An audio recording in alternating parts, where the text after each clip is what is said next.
قصتنا مع الصباغه ما بداش بالزربه، ولكن بدات بالصبر وشويه ديال الاغلاط كبيره. ان شاء الله في هذا الفيديو هذا غادي نتكلموا ونعاود لكم القصه كيفاش تعلمت. دخلت لهذا الميدان ديال الصباغه باش نتعلم ونخدم ونصبر ونوقف على رجلي. اول كنت غير كنتعلم مزيان وكنوجد الصباغه وكنشوف بعيني اشنو كيدير المعلم في الخدمه. من تما بديت كنكتشف شويه بشويه وكنتعلم من المعلم شنو كاين في ذاك الوقت، ولكنما كنت كنشوف من المعلم شنو كيدير وكنتعلم خطوه بخطوه. كانت صعيبه الخدمه باش نتعلم، ولكنما كنت كنتخلص بواحد الثمن اللي هو قليل. قررت نهار كامل كندوزو في الخدمه، ولكن كنت كنقول اليوم غنتعلم وغدا غنبدا نربح. الغلط اللي درتهم في الصباغه، غلطت بزاف. الخدمه ما كنتش كندير لها الوقت ديالها، طيحت الثمن، الانضباط في العمل وحتى في الوقت. شي خدمات ما كانوش مزيانين.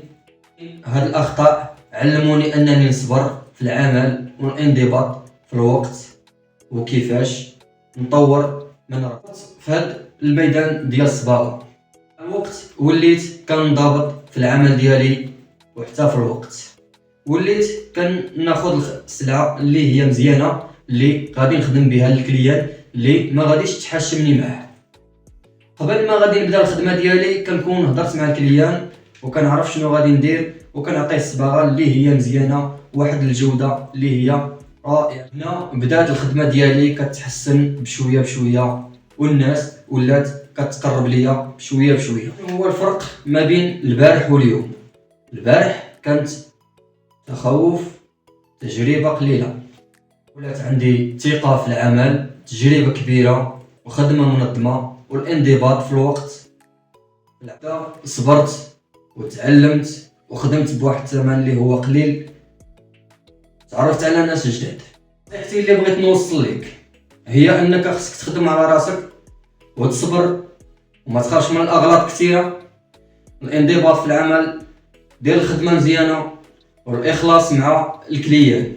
يقولوا الخدمه كتعيش صاحبها. هذه كانت القصه ديالي مع الصباغه. الى عجبك الفيديو دير لايك، متابعه القناه، وخلي لي تعليق زوين باش ان شاء الله نشارك معكم تجربه اخرى في الميدان.